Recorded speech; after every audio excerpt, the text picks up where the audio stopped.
This is Kojo Raps on TV live in Las Vegas. I'm here with our UK's own Nigerian descendant, Mr. Richard Riakporhe. How are you doing, sir? Very good, thank you, man. How you doing? I'm not too bad. How's the hand healing up? That's good, pretty good. I'm going to take the cast off in a couple of weeks from now, and I'm just looking forward to getting back in the ring and just slowly just start building and pick up where I left off.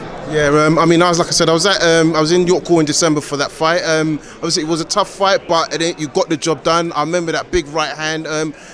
Talk to me about what you want to do for 2020 once you have healed the hand as best as possible. So I just want to jump back in there and carry on progressing. You know, I don't know if you know, my ultimate goal is obviously be world champion, unified world champion. Yep. And eventually move up to heavyweight. So, you know, that's been my plan from the beginning. Yeah. And I'm not doing too bad. 11 fights in. Yeah. WBA Intercontinental Champion, British champion. You know, if you check the history, there hasn't been a lot of British cruiserweight champions. Yeah. And I'm happy that I've cemented my name in history. So obviously we just want to improve. That when I got into boxing, that wasn't the goal. I wanted to be world champion. Yeah. But I'm really honoured to be the British champion right now, and it's a privilege. It only kind of marinated.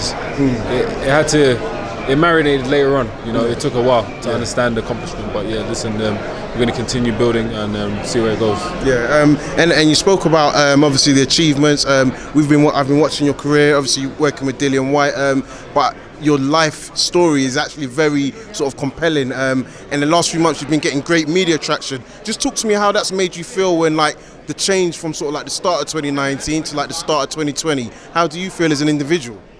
You know, it's been a great experience.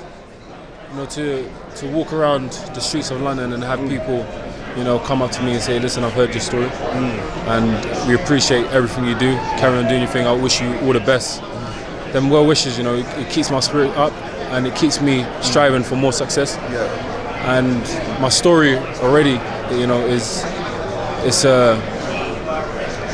how can I refer to it? You know, it's a big deal, you know, because you don't really get people from my background achieving this much so far. But you know, I'm very ambitious, and it just makes me want to be more successful. Yeah. And the reason why is not for vanity, but it's more to be able to influence the younger generations coming up, especially the ones that are straying aside. Because me, to be honest, I just needed the opportunity. All I need is the opportunity to take myself out of a certain situation, and that's how I've got to where I am today, and how I'll get to where I want to be tomorrow.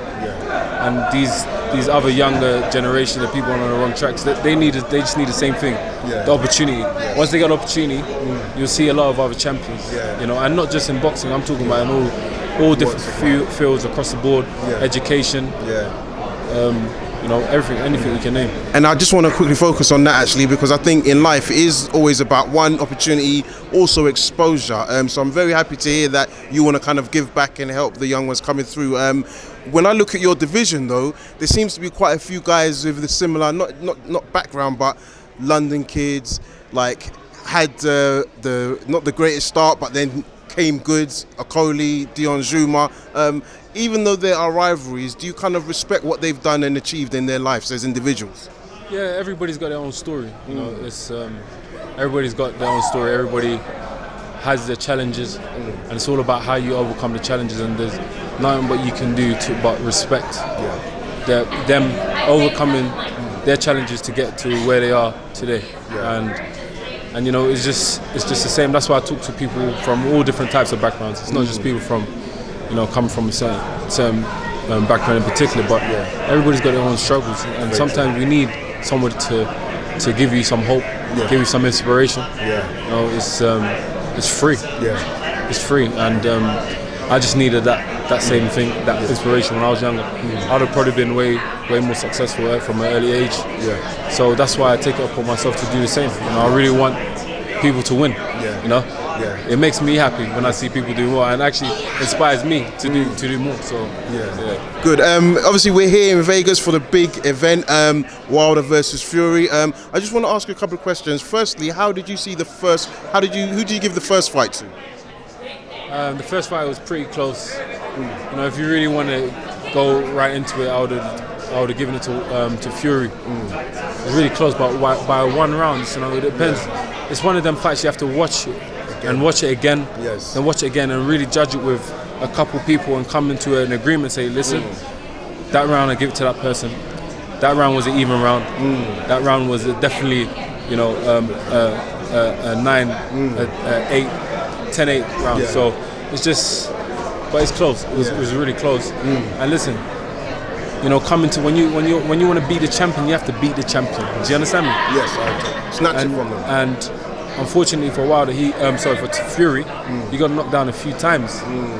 You know, even though he was getting more of the success in regards to boxing skill, he still got knocked down twice, and that changed everything. Yeah.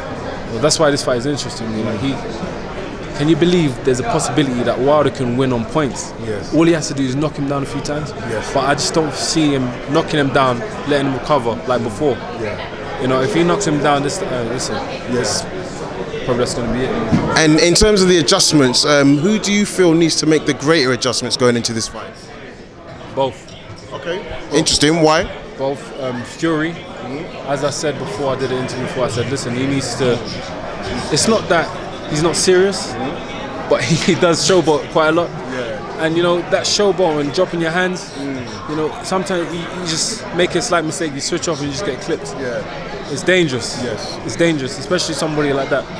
We know this guy's got a heart, and he's got, you know, some big, you know, some big balls. But listen, sometimes, you know, you have to analyze the opponent you're in front of, and see what works and what don't work. I think that showboating tactics that he used against Klitschko is perfect. But this is a different fighter. Wilder don't care about all that. He's just trying to line you up to land these big punches, and you know, he will try his best to do so. And I don't think he should give him a chance, not even one chance. So he has to be serious and just box him like he did before. Move around, move his legs, shift, shuffle, but more serious, you know. And for Wilder? Wilder, he needs to, if he's throwing these shots, he needs to set things up properly with his jab. Listen, everything is easier said than done because I'm a fighter myself. I know how difficult it is. But obviously, from a boxing fan perspective, as an analyst, he will need to use his jab. Use his jab and probably work on the body. Work the body first. You know, 12 rounds is a long time. It's 36 minutes of boxing. You'll find an opportunity soon. But you know the thing about Wilder, if he comes in, working the body, taking his time using the jab to find his way in, not just throwing too wild. Oh man, It's gonna be a great fight if he does that, right? I'm just, the way I feel now, I just don't want none of them to lose. You know, I feel like they're just great fighters and they're doing so much for the division. They didn't have to take this fight. You know, think about all the other fights. They don't take these difficult fights. 100%. And I just want to, I just want to go back actually because you said something, and it was something I was thinking of going into. You said Wilder could still win on points just by getting a couple of knockdowns, and I was actually calculating Wilder could even still get a draw if he was to get 3 knockdowns in this fight. Do you think a draw is a realistic or do you think we're going to get a clear winner this time around? No, listen. If I was a betting man, I'll put money on a draw. On a draw? Yeah. Oh, why? Because it could go either way. Like, listen, this is obviously everybody knows Wilder's a home fighter, and Fury, he's literally trying to, you know, he's gonna have to take the belts from the champion. That's what he's trying to do, essentially. So, you know, if he doesn't do it convincing enough, or he just about does it, why would they score it to Fury? Listen, Richard, thank you very much for your time. Listen, I know you're going to be rushing off. We're going to the weigh-in. Enjoy the rest of the week. When will you be back in the UK? Probably Monday, Tuesday. Cool. Thank you very much, and I'll speak to you soon. Take care, bro.